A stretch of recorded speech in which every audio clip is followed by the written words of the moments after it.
à la dernière minute l'opposition a abandonné ce recours bi nga xam ni itam bëgg nañ ko daal déposer face au conseil constitutionnel donc finalement ñoom bàyyi neen la balle au président Bassirou Diomaye Diakhar Faye renvoyé nañ ko exactement cette balle su fekkee moom d'accordul donc kenn du ko defal à sa place na ko dem defari boppam saisir exactement le conseil constitutionnel pour daal di li nga xam nekk moo di déposer benn recours jëm si L29 ak L30 bi nga xam ni itam biral nañ ko fa assemblée nationale ñu daal di jàpp ni c'est anti conforme avec la constitution enfin alors l'abandon de l'opposition par rapport à ce recours annoncé naka na ko daal di jàngatee. mooy ils ont signé leur arrêt de mort ils viennent de perdre tout. Il faut dire les informations si elle est factuelle. Elle est factuelle. D'accord. L'opposition vient... Et ça annule tout et renvoie la balle à Diomaye. Merci, ils viennent de perdre toute la face. Vous faites que Diomaye l'a yakar pour me faire recours. C'est peine perdue. Pourquoi? Ils ont perdu. Mais Diomaye d'accord ou non? Mais Diomaye doit faire recours. Diomaye doit saisir le conseil constitutionnel pour l'olo. D'où saisir le conseil constitutionnel? Je t'assure. Si l'opposition non, ça y est, abandonné, ça y est, c'est fini. Vous faites que Diomaye, ça dit que ils ont écouté le message de Mambénia. Vous voulez déposer recours. Mais c'est ben non, tu sais Diomaye. Mon mi d'accord, tu sais l'opposition. Ses responsabilités. Tu sais l'opposition. Parce que l'opposition, Diomaye a responsabilité. C'est ça en fait. L'opposition vient de faire un mauvais choix en écoutant Mambaïna. Et ce sont les 13 députés non inscrits qui refusent de faire recours à Amadouba Antaba Ngomtian Alassane Tafsir Choy parmi les signataires. Diomaye laissé face à ses responsabilités. Et malheureusement pour eux, et qu'en est-il pour le groupe Takwal qui avait annoncé un recours? Est-ce que de nos redef? Tu sais, malheureusement pour eux, la loi sera promulguée. La modification de ces deux articles-là sera promulguée par le président lui-même, sans un recours au niveau du Conseil constitutionnel. Ça y est, c'est fini. Hamam bir bi fa la gagné grave. Opposition bi bu défé un recours. Mais comme ils ont décidé d'abandonner ce recours-là, di xaar président, moi madame, ils viennent de signer leur arrêt de mort. Bu féké d'accord ñu ci modification loi. Parce que le président ne va pas faire un recours. Te dina promulguer loi bi toutefois bu jallé Conseil constitutionnel. Parce que Conseil constitutionnel recours lay xaar. Si vous avez un recours, par rapport à l'inconstitutionnalité ou bien la constitution, lu mu wax ci loi bi. Bu fekkee amul lu ñu violé, mais le Conseil constitutionnel va dire directement que la loi est adoptée. Et si le Conseil constitutionnel adopte la loi, le président promulgue cette loi-là, c'est fini. Il n'y aura pas de recours pour le moment. C'est ce que j'ai dit. Le Conseil constitutionnel donne un recours. Recours ñëwul. Vous voulez qu'elle fasse quoi?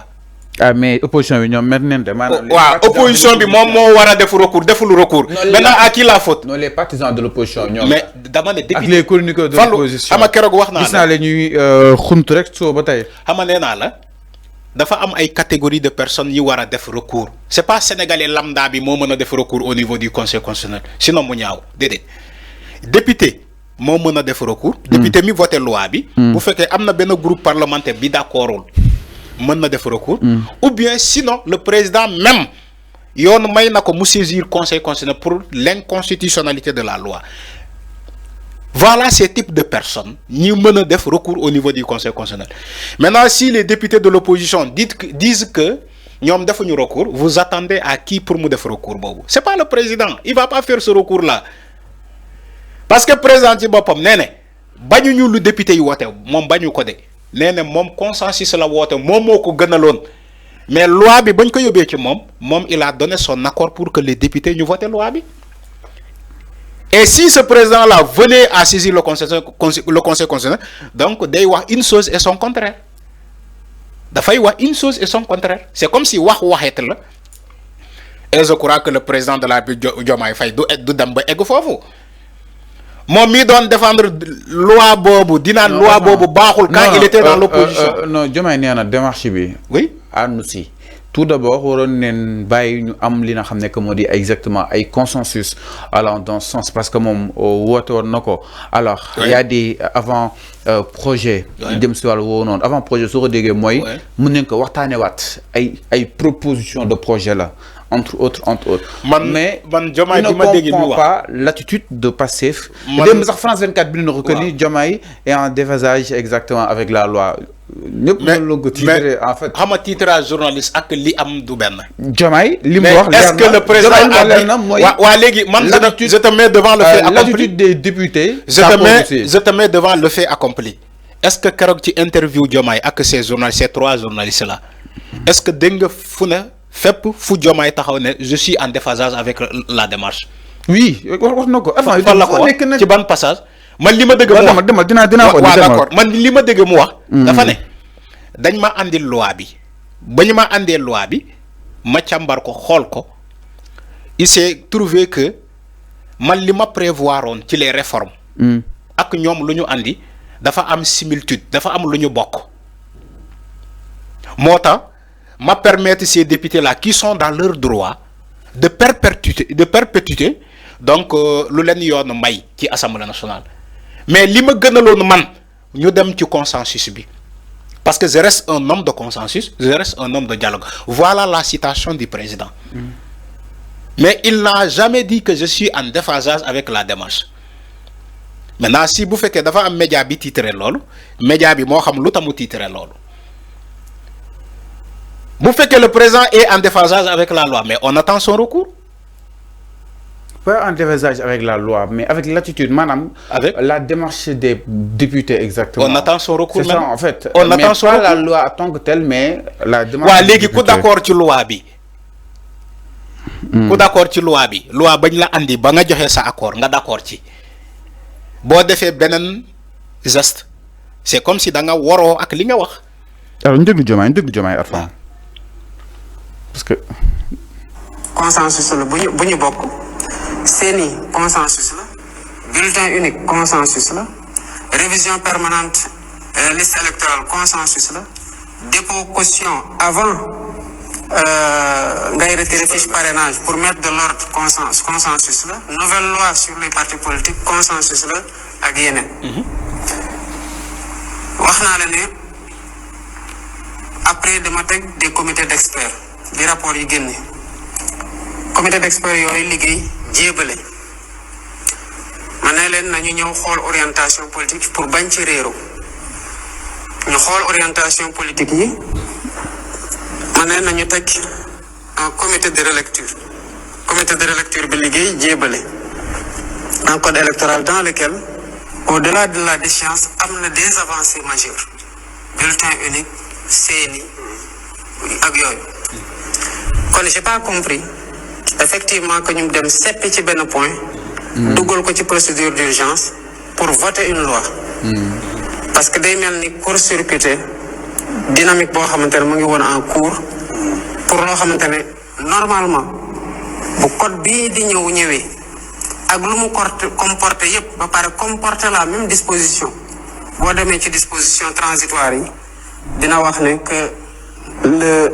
les dispositions de la loi buy porter code électoral bu ñu réviser sont abrogées kon boo moytul dinañ ko changer ñu dawalaat tuuti ñu abroger ko mais une majorité reste une majorité et l'Assemblée nationale am nañu droit initier des propositions de loi loolu seen prérogative la mais gisuma woon l'urgence de déposer un tel projet alors que nous étions dans une dynamique consensuelle parce que ces projets de loi là le comité de relecture ñi ci nekk sama conseil juridique mu ngi ci le conseil juridique du premier ministre le président de l'Assemblée nationale le directeur général des élections parce que dafa nekkoon ci comité d'experts bi ma bëggoon bu ñu dee waxtaan bu amee loo xamante daf leen rëcc ci li waral ñu bindee disposition bi ni moom mu mën leen ko clarifier ensuite il y a eu d'autres ñi ci bokk comme le président du groupe parlementaire je pense que le ministre Amadou Ba le ministre Bamba Cissé et je pense que Tall liggéey nañ ci à un moment donné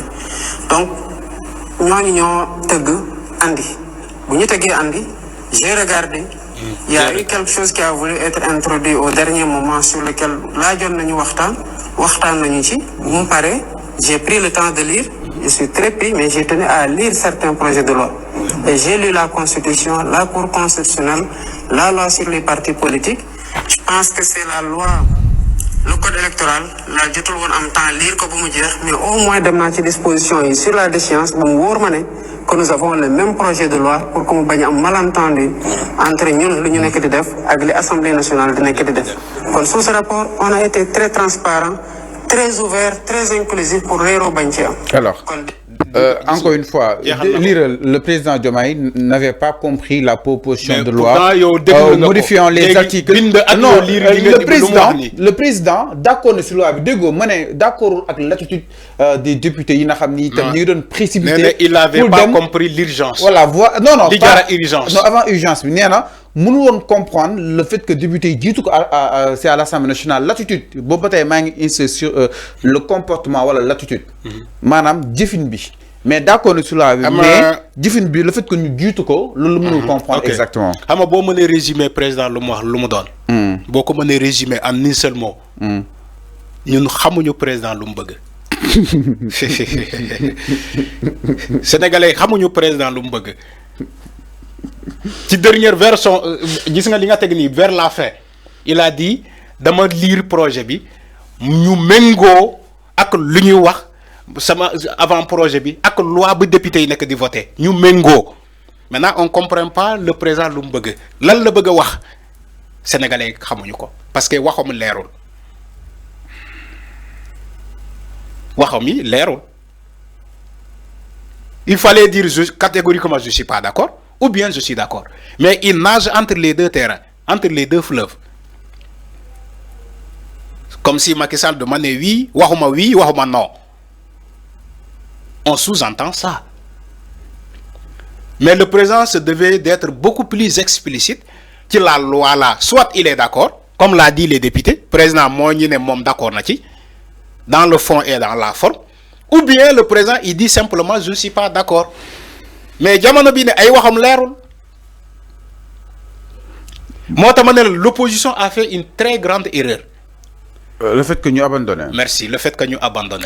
Yaakaar ni que président mën na def recours à leur nom. Tu ko def. Du ko def. Alors mi non exactement leer na ñu daal di ñëw aussi beneen ponk sans plus tarder du côté de la régie ginnaaw loolu.